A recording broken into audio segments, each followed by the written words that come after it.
It's wonderful to talk to Neil Ghosh. He is an entrepreneur and an author currently based in the greater Washington, D.C. area. We're here to discuss his latest book titled Do More Good, Inspiring Lessons from Extraordinary People. Welcome to the show, Neil. How are you? I'm well. Thank you so much. I'm delighted to be here. I watched a few of your other podcasts, and I'm just excited how you bring music, culture, and philosophy together to send messages and move things forward. So I'm glad to be here. No, thank you very much. And I appreciate you checking out the show. So, tell me a little bit about your background as an entrepreneur as well as an author. Yeah, I'll give you a macro and a micro answer. I never really followed a path or a particular sector. I reinvented myself many, many times. Uh, I have spent my life moving across private sector, government, nonprofit, international development. And each of the sector I've been around, I learned something. I learned something and I found some common thread. So I think entrepreneurship, you mentioned the word, is part of my DNA. So pretty much if I look back from the time I had my first job till now, I've always had many entrepreneurship in my life, and some of them failed, some of them succeeded. I currently own a company in Washington area, uh, and I kind of define myself as an entrepreneur, as a bridge builder, and then I say I'm an author. I think it's my first book. I do write articles in many places, including Stanford Social Innovation Review and other places. I have a column at Pathos where I write about building bridges. That's the name of my column. So yeah, it's a journey, and I think the journey is really about building bridges is what I focus on. Okay. Yeah. So just to clarify, building bridges does not mean the Alec Guinness across the River Kwai sense, but metaphorical bridges across people of different backgrounds. You are absolutely correct, Ron. I think whether it's religion, we can talk a little bit about during the podcast. I've spent quite a bit of time on interfaith issues, but it's not just religion; it's nationality, it's ethnicity, it's country, it's how we find a common ground, irrespective of differences. That's actually, as a matter of fact, I am spending more time on this, and we can talk a little bit about it as we discuss more how I'm trying to do that within the current context in the United States. Certainly. Yes. I happen to be a person of faith too, if you detected from my podcast conversations. I'm a Yes. convert to Catholicism. Yep. Okay. So what are some of the necessary elements um, to build bridges? Right. I think it's evolving in my mind, but I think when you asked me about my earlier journey, what I found a common ground within the context of all the sectors I worked in, and I worked in, I talked about interfaith. I had the privilege of sitting with leaders from across Christianity, Islam, Judaism, Hinduism, and Buddhism. Some of them are in my book. What I found a common thread is compassion and service. Compassion and service. And I'm connecting the dot here for a moment. And when I think about the three core pillars of my book is purpose, compassion, and action. So you asked me the question now, I'm going to that point is how do you do that? I think finding, one of my favorite line I use, unity does not mean uniformity.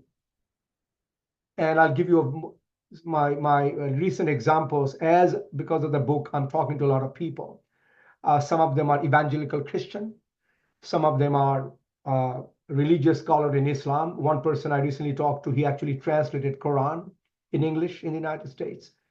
And one thing I say to all of them, that when someone sees us They might see two different individuals based on my gender, based on color of my skin, based on, as you said, maybe we practice different religion, based on where we are born. I am a US citizen, a proud US citizen, but I was not born here. I was born in India.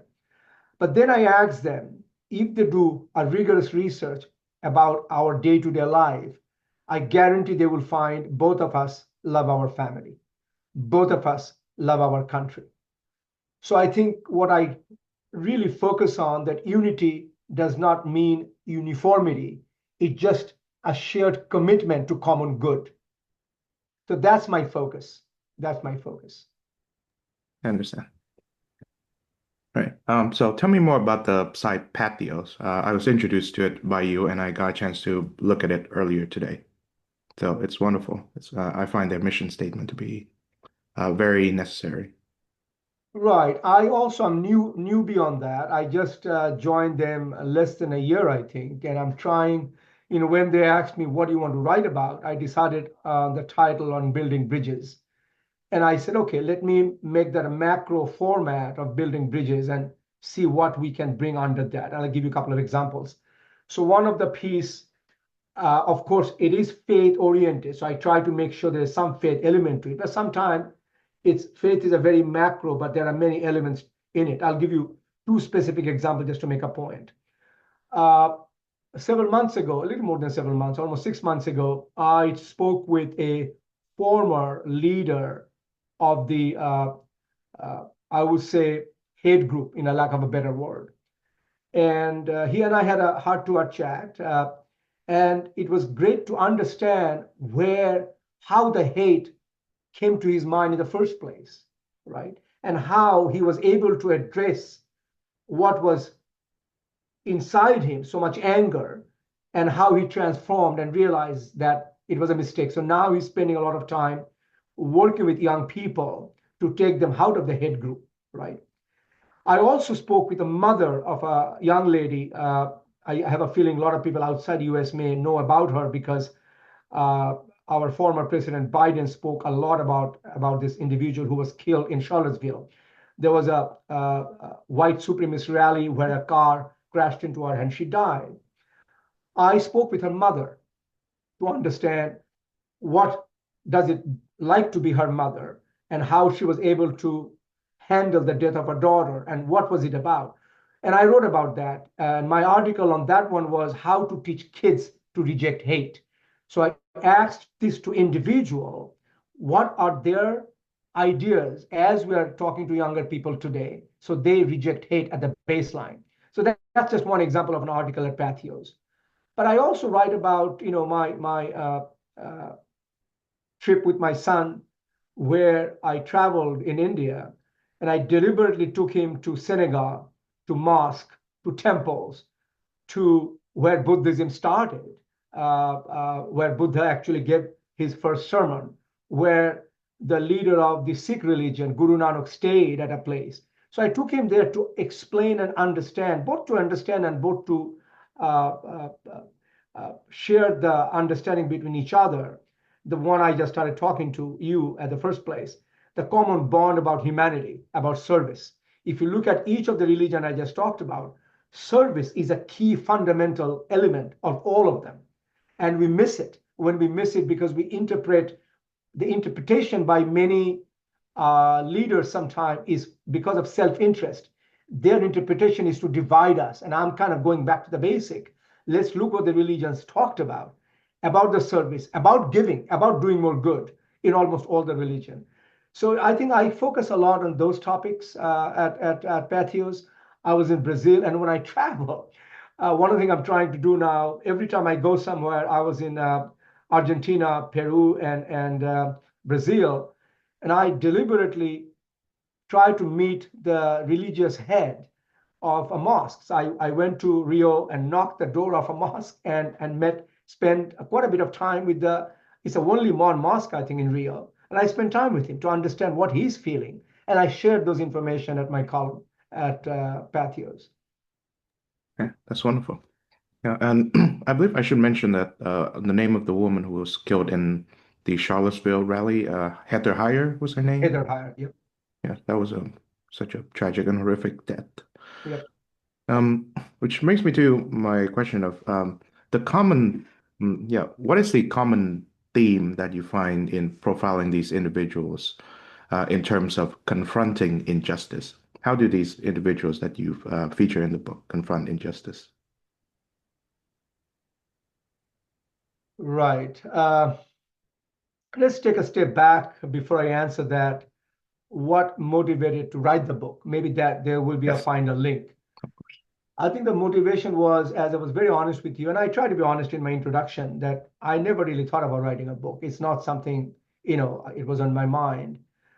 What triggered it, there I would say three things. I think one, Chuang, when I was very young, I saw the power of small action, very small action. I saw inside my home and I saw outside my home. I call my mother was a 24-hour empathy machine.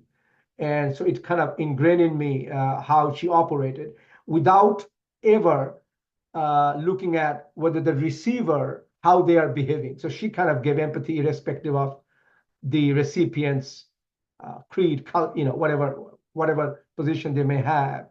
And I saw it in the slums of Calcutta, where I was 14 years old when I started a club called Calcutta Youth Club. And I saw how a night school changed the life of young people. Small gestures. So I remember that. When I grew up, as I mentioned, I worked in nonprofit for many years. I worked for the Dutch for 9 years. I worked for the Austrian for 3 years. I worked for the Australian for 5 years.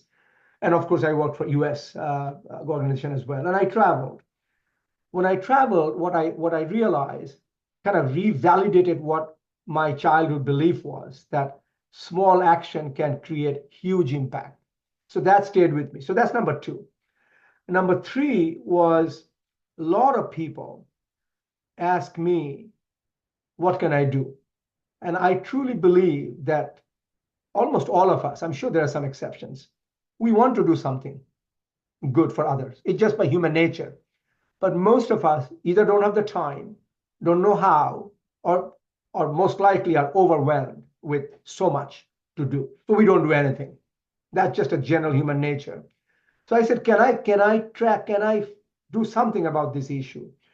And I'm focusing on that, Chuang, because I didn't want to write a book to feel good about.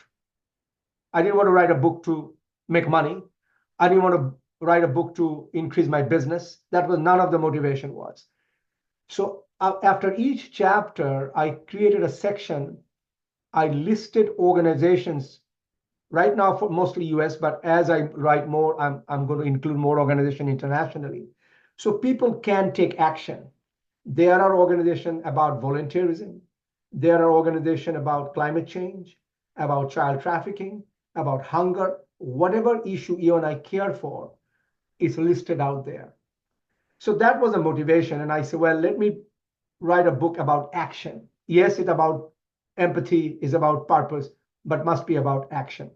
Now, your question about the leaders, I think all of them I felt kind of fell into my definition of action without any doubt. You may not agree with the action, that's a different conversation, but all of them have taken action they believe to create a better world for the future, without a doubt in my mind. I'll give you one example, Chuang, Jose Andres. I got to meet him first time. I was part of a group on Clean Cook Stove Initiative when I was CEO of the Dutch organization SNV, Netherlands Development Organization. And it was a topic close to my heart because my mother used to use a device using cow dung and coal to cook. So I have asthma. So this is something I put my interest in. I saw him join. And what I saw him subsequently, how he used his talent. He's a chef, a very good chef, I'm sure. How he used his talent and fame to feed children from a fire in Texas to a Gaza, wherever they are. He didn't care where they are and what the situation might be. So I think that's a common thing about action, about caring, about speaking up, and not sitting down. And that's the reason I deliberately put the book in 3 sections. If you notice, I say sit, raise, and act. And what I'm saying here, that not necessarily doesn't matter where you are, you can do something about it. So I think that's a common theme I saw on all the characters. And some of the characters are not famous. Some of them are actually, there's a lady in Washington, she runs a nonprofit. I mean, she's a CEO of a nonprofit. I have a gentleman from Morocco in Virginia, and I work with him to help orphanages in Morocco and India and in Bangladesh. I have a gentleman in Washington, in Maryland, actually, not too far from where I live. He's big into mentorship. So I think those are the 3 things I saw about caring, about taking action. Okay. Right. So I'd like to dedicate the remainder of this conversation on two issues of shared concern, that is reconciling religious and political differences, if you find that to be permissible. No, I'm happy to. I will do my best to participate when I can. Sure. Okay. Because it has to do with, since you mentioned growing up in India, I mean, no country, I think, in the world, maybe except Israel, is defined by religious and political difference as much as modern India, I believe. Um, so, to what extent have you learned from growing up in that country that, religious differences as well as political differences, not only can they be reconciled, they should be. Right. Uh, just like any other question, let me try to tackle it from one point that bothers me most, and I will do my best to answer it. What I'm observing now, and this is, I'm talking from the country I'm in because I'm not in India, but let's start with where I am, and I will try to address it from a global perspective. Where I am right now, and I think it applies to even the countries you mentioned, we are living in a time of deep division, disruption, and I sometimes call it a digital overload because I think we get confused with information, news, and truth. But hold that thought for a moment. But they're connected. And we are living in an age of fear. We're living in an age of fear. So we fear our government. We fear our leader. We fear illegal immigration. We fear fentanyl. We fear misinformation. We fear disinformation, censorship, wokeness, cancel culture. We fear fear itself. And that is, in that environment, it is easier for leaders to play on our fear. It's a fact of life. And now the question is, how do we address it? I'll give you, as I was growing up, and it is interesting because as I was growing up, I did not see what you just explained. I did not see that in my childhood. I have friends from all walks of life, and not talking my own little boundary. I'm talking more from a macro perspective. I was in college, so when I came, so I think I had enough maturity to observe India from that lens. Now, yeah, of course, there are division. We all know the history of the partition and everything else. And there's a much deeper conversation, but even if you, from that perspective, you can see how leaders played in our fear and kind of made us behave in a way that in a normal circumstances, we wouldn't behave that way. But that's a much deeper conversation. So I've seen that growing up, that it can be tackled with proper leadership. It can be contained with proper awareness, and it can be nurtured with proper governance and culture and all these things that plays in our division. So I have seen that. I have seen how it worked in a positive side, and you are correct. And I bring it up again now, and I have deeply. One of the reasons I got into interfaith conversation, which I mentioned, I spent some time with His Holiness Dalai Lama. I met Shimon Peres in Israel. I mean, not in Israel. I met him in Washington, in New York. I spent half a day with the chief Muslim Imam in India. I went to his home. I went to Ramakrishna Mission. And of course, I spent some time, as you know, long ago with Mother Teresa. So I have tried. And one of the things I realized at that time, this is many years ago, that if a child is growing up in an environment where he or she is in her brain is knowing that that religion is something I need to hate and I need to anger, it is very hard to change his or her mind when they grow up. So that's the reason I focused on this organization called Global Youth Initiative. That was not a successful project, but I'm sharing with you because I spent almost an year trying to do something about it in my little way. And my plan was to do pilot projects in specific countries. And I talked to President Clinton that time. I spoke with Hillary Clinton that time, Secretary Clinton, and they both really felt that I'm onto something. And actually, Secretary Clinton sent me a letter that I will support you. But the point is, they like the idea of my core belief, how to handle it. Coming back to, I wanted to address at a young age with some very specific initiative that can bring people together with some specific local issue. Uh, but it needed a lot of investment. That project did not work out, but it's long ago. Why I shared it, that it's not an easy journey. As you know, there are many interfaith dialogue happening. Leaders are trying. So I can only speak for my little knowledge that we have to continue to speak about it. We have to continue to participate in, not depend on the leaders to act. We have to take it to a grassroots level, whether it's a religious division or political division. And coming back to the word I used a little while ago, that unity does not require uniformity. So from my side, I'm joining a lot of local organizations in the United States. I will name some of them for you. Listen First, Braver Angels, Us United, Convergence, and there are many others. And the reason I'm doing that because I believe in community involvement. I believe that only way to address it is at the local level, so that people who are living together in the same community, going to the same grocery store, going to the same gas station, have a better chance to connecting and interacting and trying to avoid the noise that we talked about, the disruption. So that's what I'm spending a lot of my time. Mhm. Okay. I wonder, what are some of the most common ways in which interfaith dialogues, as in conversations between persons of different faiths, fail? I think a tremendous role plays by misinformation. I have seen it in my own eyes. I've seen it in my own eyes. I don't have to read newspaper for this.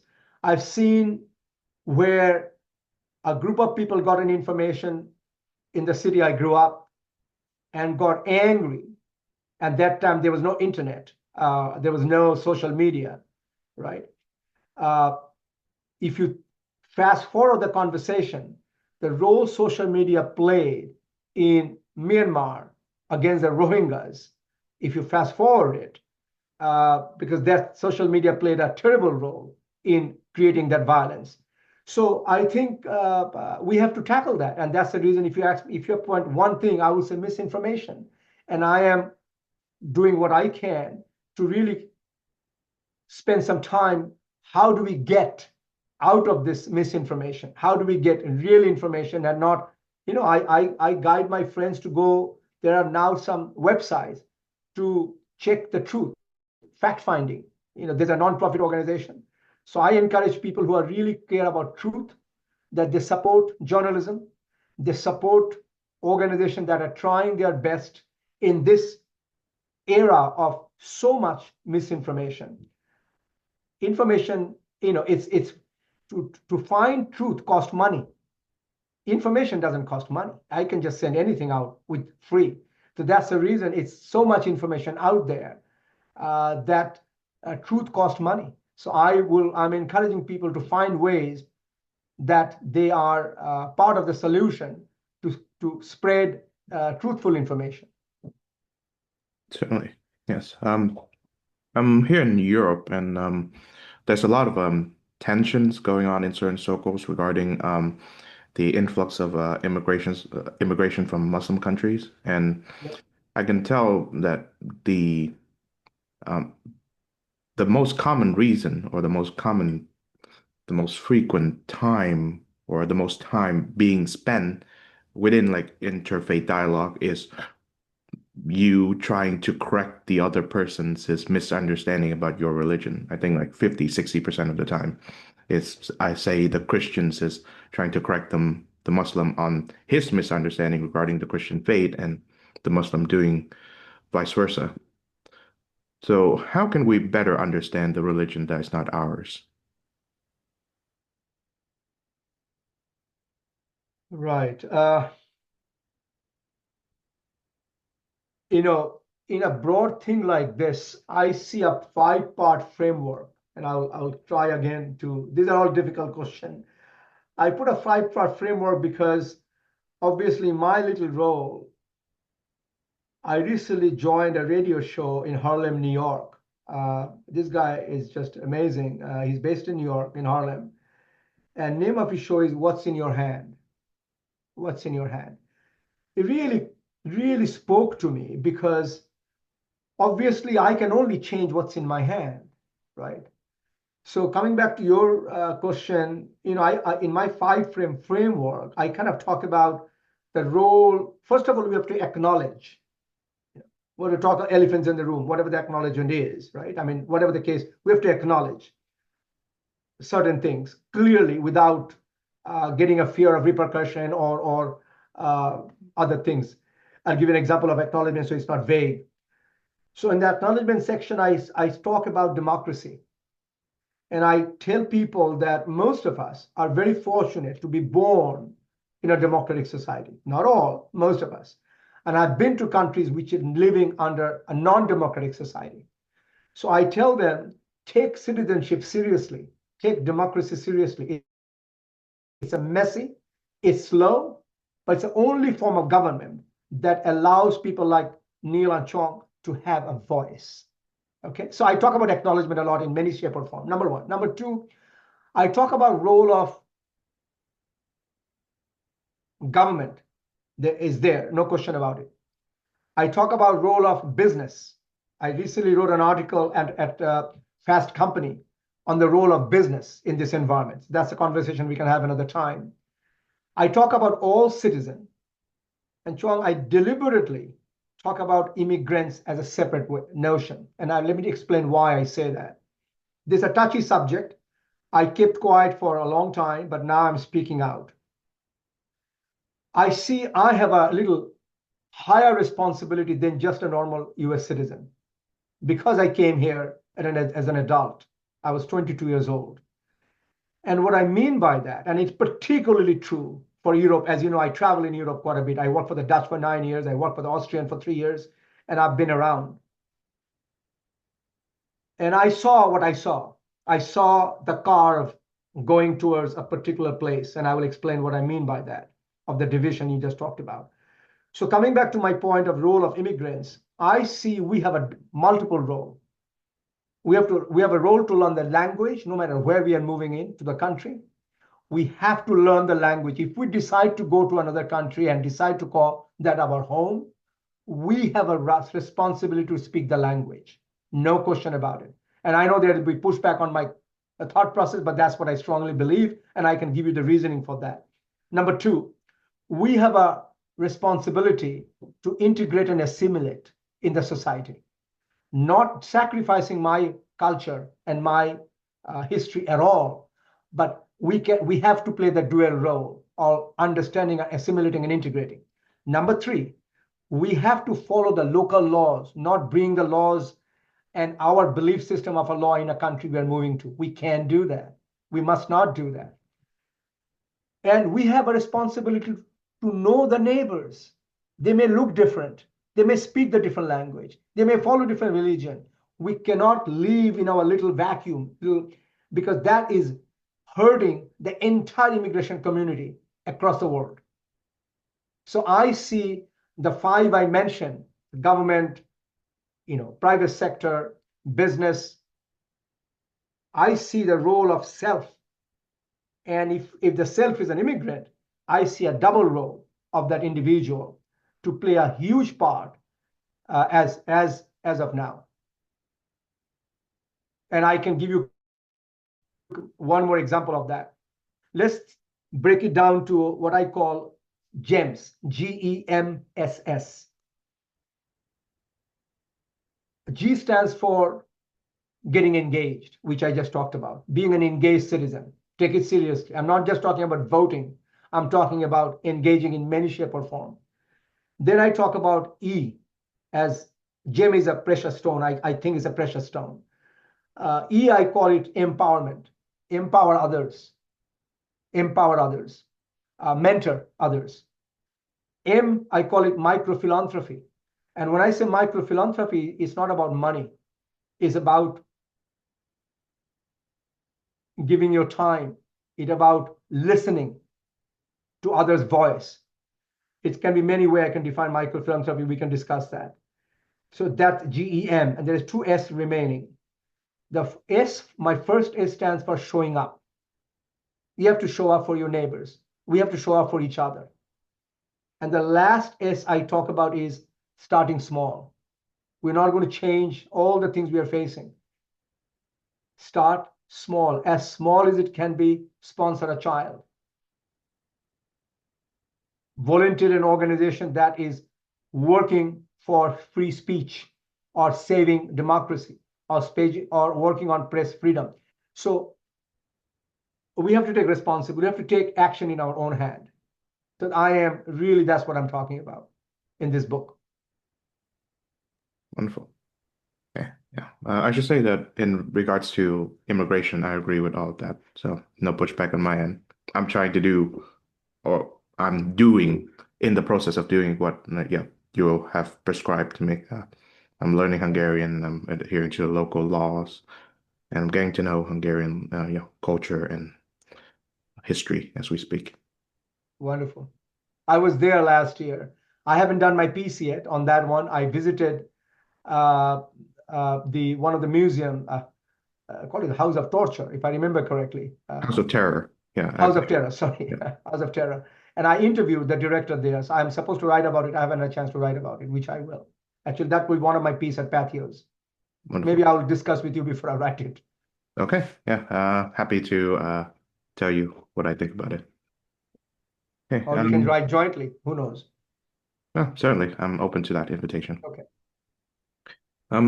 So since you mentioned democracy, I think this is a good jumping off point for us to discuss overcoming differences or divisions in political ideology. Now, this has been a criticism that's launched against democracy from those who are against it from, say, the 18th century onwards, is that it breeds so much division, and there needs to be non-democratic governance um, in order to ensure a form of unity. So such is the case with fascist governments and, of course, communist states. So why do you believe that democracy is the better alternative to these two forms of governance? Uh, I think you're much well read than I am, but my reading based on the historical figures you mentioned, and another person I think I follow, so I would mention his name is uh, Yuval Harari. Yeah, I know. Of course, I'm sure you know him. And I will actually, on this one, uh, anything I will say will be kind of biased by his writing because I do believe what he says. But let's take a step back other than reading a book. I have visited the countries that living in a non-democratic society. And if you think about definition-wise, India is supposed to be the largest democracy in the world based on population. And by definition, America is supposed to be the most powerful democracy in the world based on wealth and other kind of power, military power they have. So I've been very fortunate being born in a largest democracy, becoming a citizen of a country which is the most powerful democracy. So I'm very privileged from that perspective. But the reason I started talking about it now, because when I was working for the organization I mentioned, I had the privilege of visiting, not just as a tourist, but from a work perspective to countries that certain things cannot be done, certain things cannot be saved. And that shaped my view. I realized how privileged I am. And my awareness kind of went up dramatically, not by reading a book. Of course, we all read about books that people living in not a democratic society, how had, we watch television program, we watch documentary. But once you visit and see and feel the fear inside you as you're walking the street, it impacts you. So I think irrespective, and I started saying that a little while ago, with all its faults, if you look at the society, you're correct, that has many flaws. And one of the things is whatever the democratic government then produce, we live with it. We may not like the result, but that's what we chosen, right? So I don't have a very intelligent answer on this one, other than the countries I have seen from a historical perspective, and as we speak now, I will choose a democratic form of government at any day, with all its flaws. Of course. Yeah. So I'll just focus on the United States as an example of, democracy as of this moment. Now, I believe that for the democratically elected leader, the most significant challenge that he or she has to face is that um, when he or she is elected, they won't be the leader of just the person who supported them, but also the leader of those who are opposed to them. And in some ways, they must make a form of reconciliation with the opposite camp. So how can that be achieved?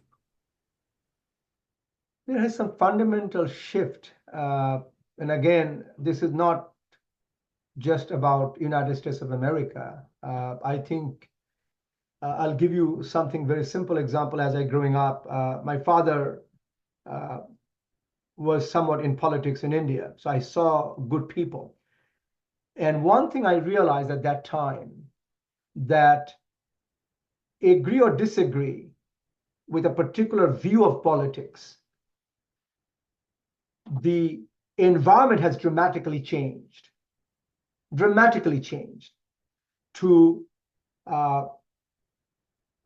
the word we used earlier, deeply caring about other person, deeply trying to do something good for the society, has shifted quite a bit. What's good for me and my family, and this is not a country specific conversation. Whatever little I have traveled and I've seen, I see the trend quite a bit in many countries. I've not traveled all of them. I cannot speak for all of them, but a lot of them, I've seen the trend. So I think same thing here. It is a challenge, because I think when you're doing good is also related to being in power. So you have to fight this battle of, well, for me to be in power, I have to satisfy my power base.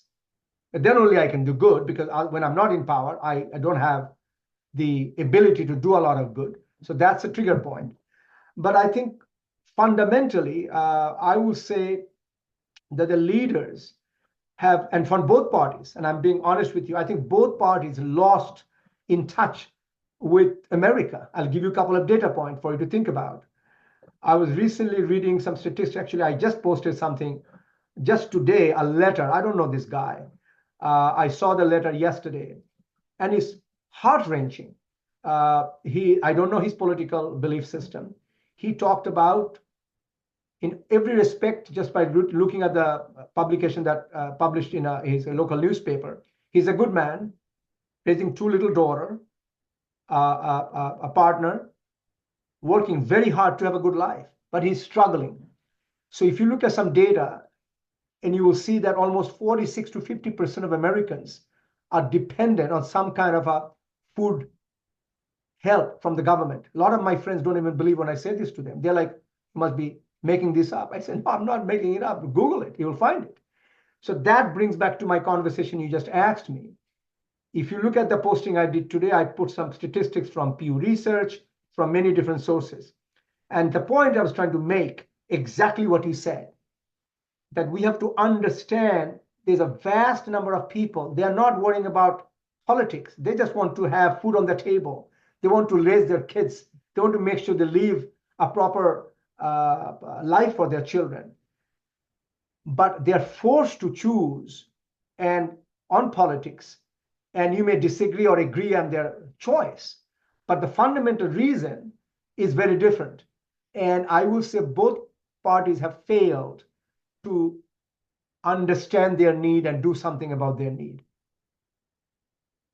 I see.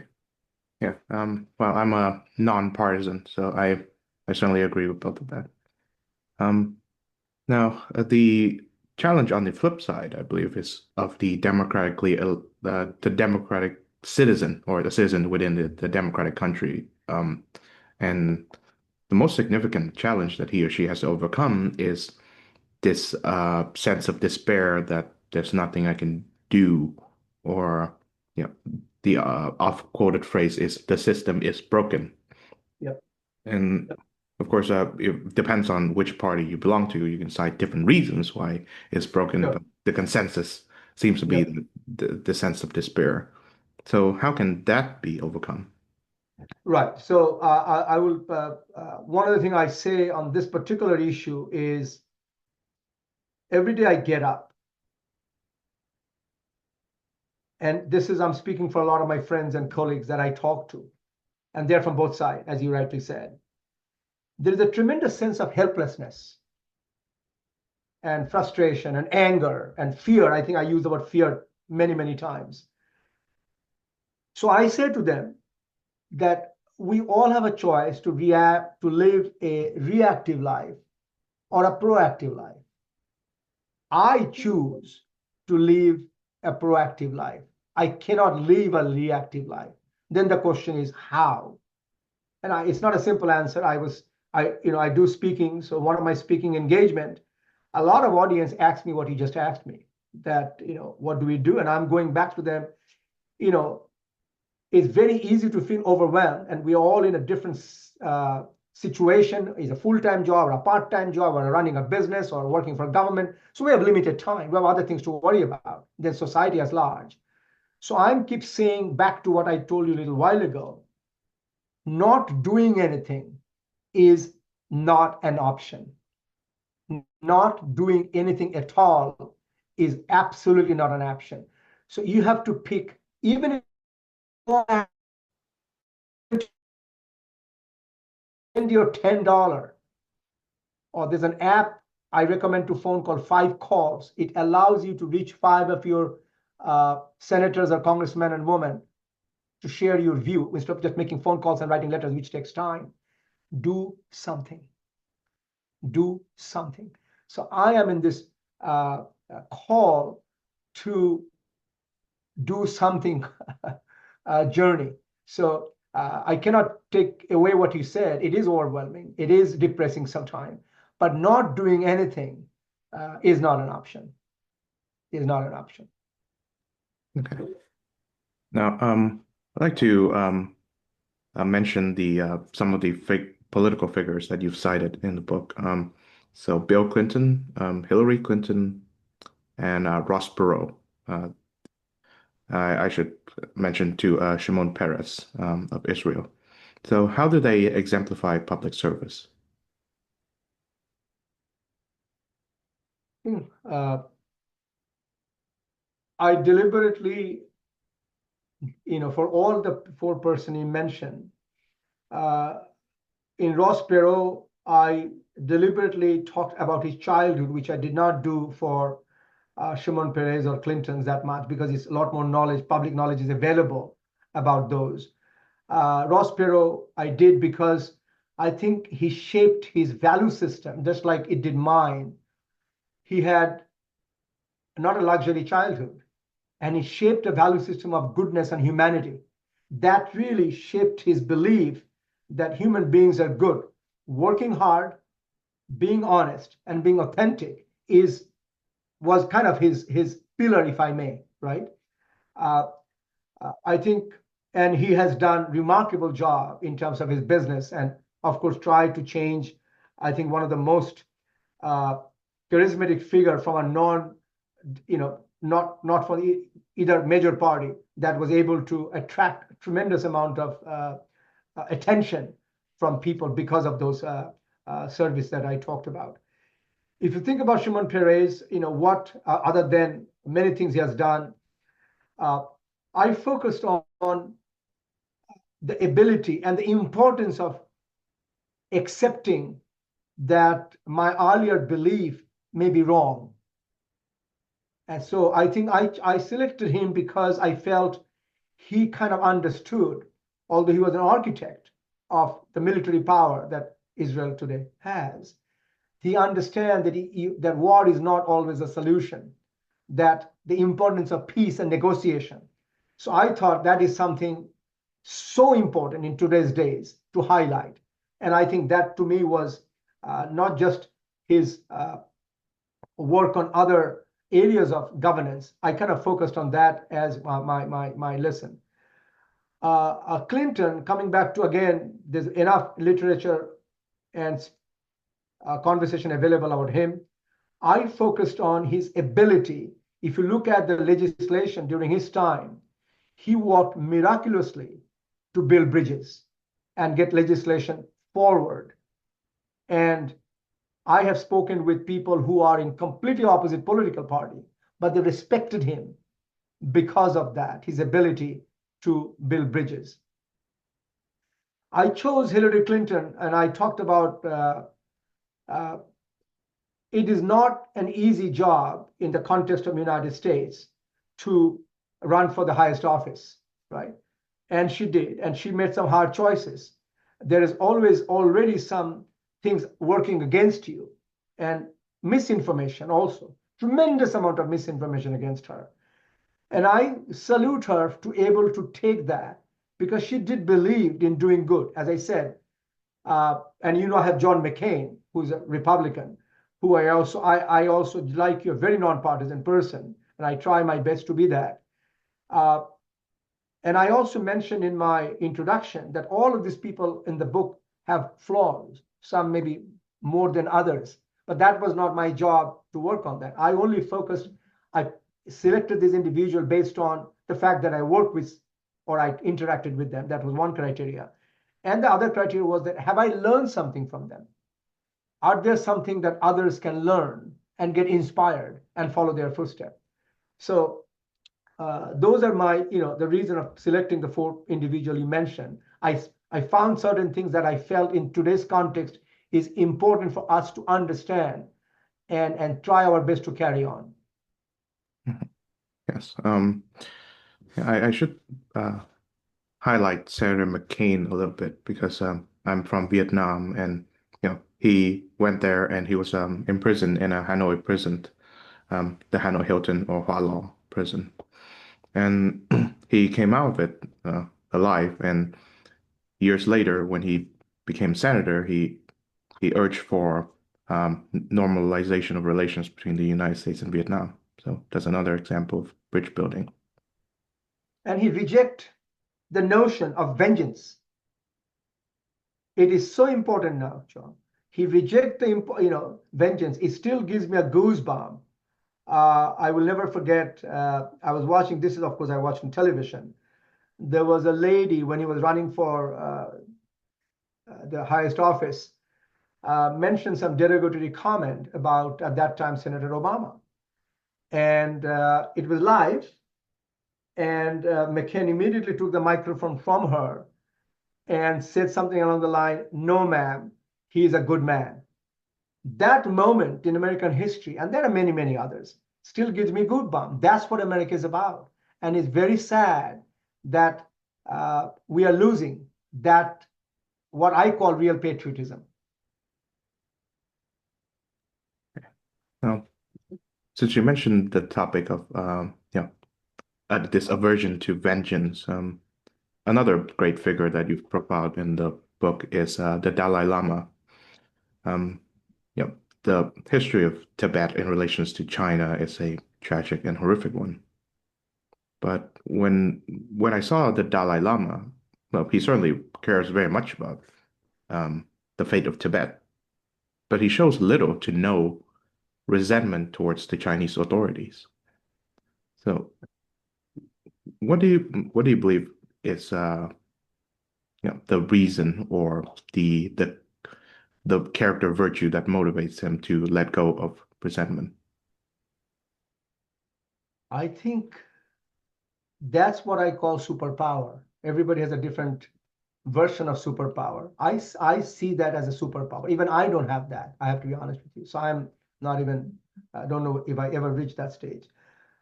But the point you made is important. I don't know the reasoning, but I call it a superpower. To me, those individuals, the reason we follow them, the reason we read about them, the reason we talk about them, is their ability to transition and for the betterment of society and mankind or womankind, put aside the anger and resentment. And I think if anyone, we definitely, and actually, I think he was gracious enough to write the foreword for my book. So it was something I will never forget in my life. So yes, I think it's incredible, and we all can hope that more of these individuals are able to come forward and meet a lot of people like us who are just common citizens, because it does impact. It's not possible, but I think that's the reason I rely on these people, and I'll give an example why I mentioned that. When you have what I call superpower, you also have a super responsibility by nature of this. So when we met with him, we were appealing to take his presence, his fame, if I may, to help us to work with girls in Africa, because he's not as well known or not as engaged in Africa. So exactly the same reason you said, because we try, not that because he's famous, but because when you have fame and recognition, you have a super responsibility. So I also try to do as much as I can to reach out to these people. How can you use your presence, your network, your fame beyond your border that you're working on? Because that can change many things in other countries as well. Mhm. Okay. Now, I would be remiss if I did not end on talking about a Catholic figure, and you mentioned one, or you profiled one, that is Saint Teresa of Calcutta, or Mother Teresa, as she's more well known. I find that both the Dalai Lama and Mother Teresa are examples of people who, in some ways, transcended both their religious and national slash cultural heritage, despite the fact that they embrace their respective national slash religious identity very well. We know who Mother Teresa is before we know that she's a Catholic, and we know who the Dalai Lama is before we know that he's a Tibetan Buddhism. Um, and what do you believe are some of their actions that make them transcend these boundaries, so to speak? That's a service. Uh, I mean, I actually, to be honest with you, I sometimes tell people I think I knew Christianity or Catholicism through Mother Teresa, although you didn't associate that. But I always associated service, what she was doing. And of course, I knew she was a nun. So for me as a child, before I knew anything else about Christianity, I kind of said, okay, well, that's what good religion is supposed to be, service. So I was very young when I don't remember what age I got to know about her, but that's the first thing. So those first impressions are important because that's the first thing that was in my mind, what she was doing day-to-day basis. Another thing I always share with people, everybody I know I can think of, and I'm sure maybe there are others I don't know, they have a home to go back to. Wherever you live, whatever your bedroom is, you have a bed, whatever that might be. She's the only person I know in the entire world I know of. As I said, maybe I don't know some. There is no other place for her to go to. This is where she lived, where we call her home, is also where she brought people to take care of them, which is extraordinary in any definition of service and compassion and empathy and kindness. Yes, I'm reminded of what Christ says in the Gospels, right? Birds have nests, foxes have foxholes, but the Son of Man has nowhere to lay his head. Yeah, and Amen. of course, the Dalai Lama is also, a religious and political exile. He lives in India now rather than Tibet. Yeah. Hey, I think that's a very powerful note to end on. Thank you very much, Neil Ghosh, for joining the show. Thank you. It's a pleasure.